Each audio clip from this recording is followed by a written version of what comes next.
원장님, 혹시 이런 생각 해보신 적 있으신가요? 블로그도 하고 있는데 왜 문의가 없지?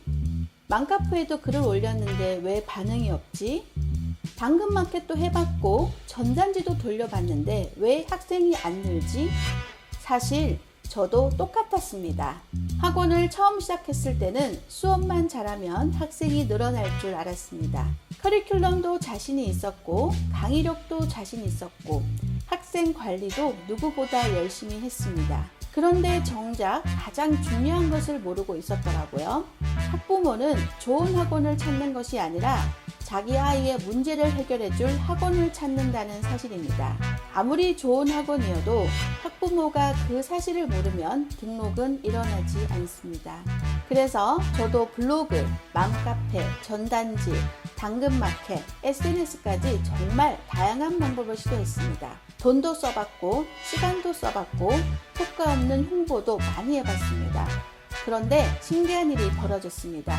홍보 방법을 바꾼 것이 아니라 홍보하는 관점을 바꾸자 결과가 완전히 달라지기 시작한 것입니다. 그때부터 문의 전화가 늘기 시작했고 학생 수는 5명에서 30명, 30명에서 60명, 60명에서 100명, 그리고 결국 150명 규모까지 성장할 수 있었습니다. 더 놀라운 건 비싼 광고를 한다고 학생이 늘어나는 게 아니었다는 겁니다. 실제로 어떤 홍보는 100만 원을 투자해서 큰 효과를 받고 어떤 홍보는 돈 한 푼 들이지 않았는데도 꾸준히 상담 문의가 들어왔습니다.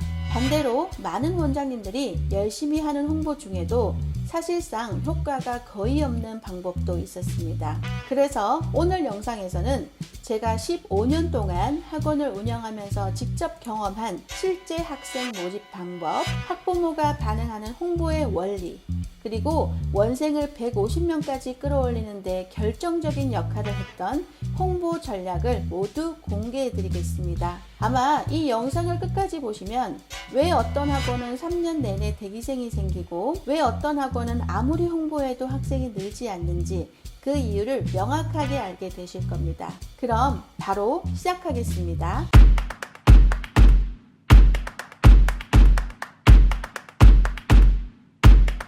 먼저 원장님들께 질문 하나 드려보겠습니다. 원장님들은 지금 어떤 방법으로 홍보를 하고 계신가요? 블로그요? 맘카페요? 당근마켓이요? 인스타그램이요? 아니면 전단지와 현수막일까요?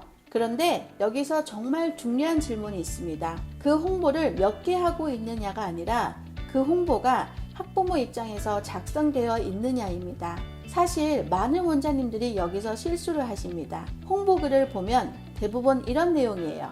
15년 경력, 소수 정예 수업, 철저한 관리, 자체 교재 사용, 신입생 모집. 그런데 원장님, 학부모 입장에서 생각해 보겠습니다. 과연 학부모님들은 이런 내용을 보고 상담 전화를 할까요? 생각보다 그렇지 않습니다. 왜냐하면 모든 학원이 똑같이 이야기하고 있기 때문입니다. 잘 가르칩니다. 관리 잘합니다. 성적 올려드립니다. 어디서 많이 보셨죠? 맞습니다. 학원 홍보의 대부분이 이렇게 되어 있습니다. 그래서 제가 오늘 가장 먼저 말씀드리고 싶은 것은 학원 자랑을 하지 말고 학부모의 고민을 이야기하라는 것입니다. 첫 번째 방법입니다. 학원을 홍보하지 말고 문제를 홍보하세요. 이게 무슨 말일까요? 예를 들어 보겠습니다. 땡땡 영어학원 신입생 모집 이 문구와 영어 40점이던 학생이 3개월 만에 자신감을 찾은 이유, 어떤 제목이 더 눈에 들어오시나요? 당연히 두 번째입니다. 왜냐하면 학부모는 학원을 찾는 것이 아니라 아이의 문제를 해결할 방법을 찾고 있기 때문입니다. 수학 성적이 떨어졌다면 수학 성적을 올릴 방법을 찾는 것이고 영어를 싫어한다면 영어를 좋아하게 만들 방법을 찾는 것입니다. 그래서 홍보를 할 때는 우리 학원이 무엇을 하는지보다 아이가 어떻게 변하는지를 먼저 보여주셔야 합니다. 실제로 제가 상담을 해보면 학부모님들은 학원 시스템보다 우리 아이가 달라질 수 있는지에 더 관심이 많습니다. 그래서 홍보 문구도 학원 중심이 아니라 학생 변화 중심으로 바꾸셔야 합니다. 두 번째 방법입니다. 숫자를 활용하십시오. 원장님들, 숫자는 신뢰입니다. 예를 들어 학생들이 만족하는 학원, 이것보다 재원생 92%가 1년 이상 다니는 학원, 이것이 훨씬 더 신뢰가 갑니다. 성적 향상보다 중간고사 평균 18점 상승, 이것이 훨씬 설득력이 있습니다. 실제로 사람들은 문장을 믿지 않습니다. 하지만 숫자는 믿습니다. 그래서 홍보를 할 때는 막연한 표현보다 구체적인 숫자를 넣어보세요. 예를 들어 소수정예 수업보다는 한반 최대 6명, 철저한 관리보다는 주 1회 학부모 피드백, 이런 식으로 말입니다. 작은 숫자 하나가 상담률을 완전히 바꿔놓는 경우가 많습니다. 세 번째 방법입니다. 가장 중요한 방법인데요.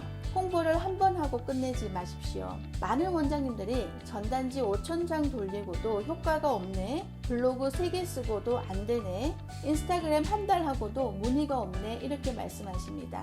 그런데 학부모는 생각보다 오래 지켜봅니다. 오늘 보고 다음 달에도 보고 2달 뒤에도 보고 그때 문의하는 경우가 정말 많습니다. 실제로 제가 아는 원장님 한 분은 엘리베이터 광고를 진행했는데 1년이 지난 뒤에도 그때 광고 봤어요 라고 상담 문의가 들어왔다고 합니다. 블로그도 마찬가지입니다. 3년 전에 쓴 글인데도 지금까지 상담 문의가 들어오는 경우가 있습니다. 왜 그럴까요? 홍보는 광고가 아니라 자산이기 때문입니다. 한번 작성한 좋은 글, 한번 올린 좋은 후기, 한번 남긴 좋은 콘텐츠가 계속해서 학부모를 데려오는 것입니다. 그래서 저는 원장님들께 꼭 말씀드립니다. 단기적으로 학생 몇 명 모집하는 것보다 장기적으로 학부모가 신뢰할 수 있는 콘텐츠를 쌓으십시오. 그게 결국 대기생이 생기는 학원과 매달 모집 걱정을 하는 학원의 차이입니다. 자, 그럼 정리해 보겠습니다. 오늘 말씀드린 핵심은 딱 3가지입니다. 첫째, 학원을 홍보하지 말고 학생의 변화를 홍보하라. 둘째, 추상적인 표현보다 숫자를 활용하라. 셋째, 한 번의 광고보다 꾸준히 쌓이는 콘텐츠를 만들어라입니다. 원장님들, 학원은 결국 신뢰 사업입니다. 그리고 신뢰는 하루아침에 만들어지지 않습니다.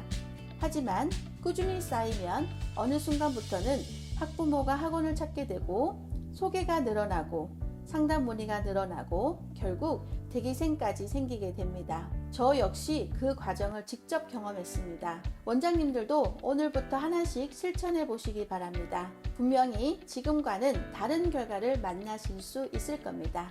감사합니다.